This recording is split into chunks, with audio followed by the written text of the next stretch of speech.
আর দল ভাইয়ের মধ্যে মাসে আগুন রেখে দেয়। আসসালামু আলাইকুম ভিউয়ার্স, এই যে দেখতে পাচ্ছেন এখানে কিন্তু সবাই মিলে আগুন নেভানো হচ্ছে।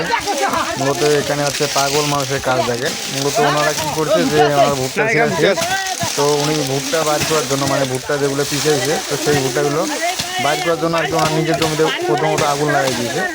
তো প্রথমত ওনার জমিতে আগুন লাগার পর ধীরে ধীরে কী হয়েছে, পুরা মানে জলাবাড়ি যেগুলো ভুট্টা ছিল সব ভুট্টার জমিতে আগুন লাগা শুরু হয়েছে। কারণ বর্তমান কিন্তু মানে প্রচুর রোদ হচ্ছে এবং রোদ হওয়ার কারণে ভুট্টার যে পাতাগুলো ছিল সেগুলো সব পাতা শুকিয়ে গেছে এবং পাতা শুকার সাথে সাথে হয়েছে কি, এই যে দেখেন মানে ওনার জমি থেকে যে অন্য জমিতে মানে আগুন ধীরে ধীরে দৌড়ানো শুরু করে দিচ্ছে।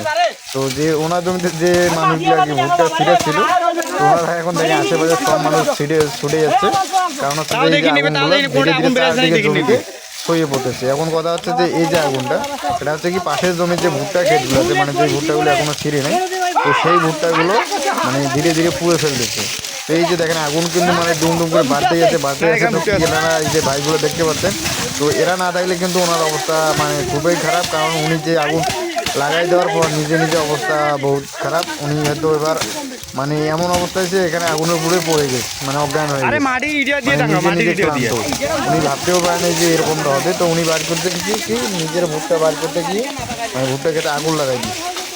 এই যে গরমটা, এই যে রোদের ভিতরে তো ভুট্টা গাছের যা অবস্থা মানে আগুন জ্বলতেছে ভুট্টা গাছ দিয়ে।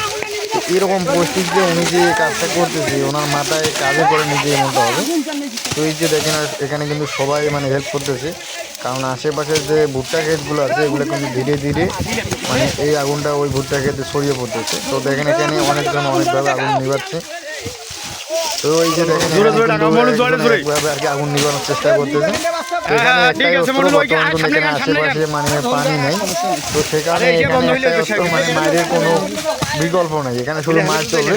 তো একজন এক একভাবে আর কি মাছ শুরু করে দিয়েছে। তো কেউ মাটি ছিটাচ্ছে, কেউ মানে লাঠি দিয়ে বাড়ি দিচ্ছে। তো এইভাবেই কিন্তু আগুনগুলো মানে সব আগুন এইভাবেই নিভানো হয়েছে।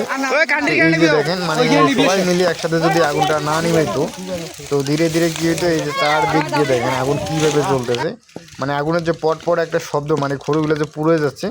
তো এই সময় কিন্তু দেখেন কেউ এখানে নেই। তো ধীরে ধীরে কিন্তু আগুনটা জ্বলতে যাচ্ছে মানে প্রচুর পরিমাণে আগুন জ্বলতেছে। কারণ খড়িগুলো কিন্তু সব খড়ি একদম শুকনো এবং শুকনো থাকার পাশাপাশি রোদটা কিন্তু অনেক বেশি। তো সে কারণেই কিন্তু এই সমস্যাটা মানে আগুনটা ধীরে ধীরে অনেক বেশি হচ্ছে, বেশি পরিমাণে তাপমাত্রাটা বেড়ে যাচ্ছে। তো এই যে দেখেন ধীরে ধীরে অবস্থা মানে সবাই মিলে একসাথে নিয়ে না থাকলে এই অবস্থাটা মানে আরও বেশি পরিমাণে ক্ষতিটা হতো। কিন্তু ধীরে ধীরে আশেপাশে সব জমি পুড়ে যেত, কারণ জমিগুলো যেহেতু একটা জমি মানে সে কারণে এক জমির প্রায় আরেক জমিতে হেলে পড়ছে, যেহেতু কিছুদিন আগে ঝড় বৃষ্টির কারণে এমন সমস্যাটা বেশি হয়েছে। তো দেখেন সবাই মিলে কাজটা করার কারণে কিন্তু আগুনটা নিভে গেছে। এটা কিন্তু ওনার বিবেকে মানে কাজ করে নেই মাথায় হয়তো, তো সে কারণে আর কি এভাবে কাজটা করে ফেলছে আর ভুট্টার গাছ পুড়ে ফেলছে। তো বন্ধুরা আজকে পর্যন্তই, সবাই ভালো থাকবেন। তো যাদের ভুট্টা ছিঁড়া হয়েছে তারা ভুলেও এই কাজটা করবেন না এই গরমে। তো সবাই ভালো থাকবেন, আসসালামু আলাইকুম।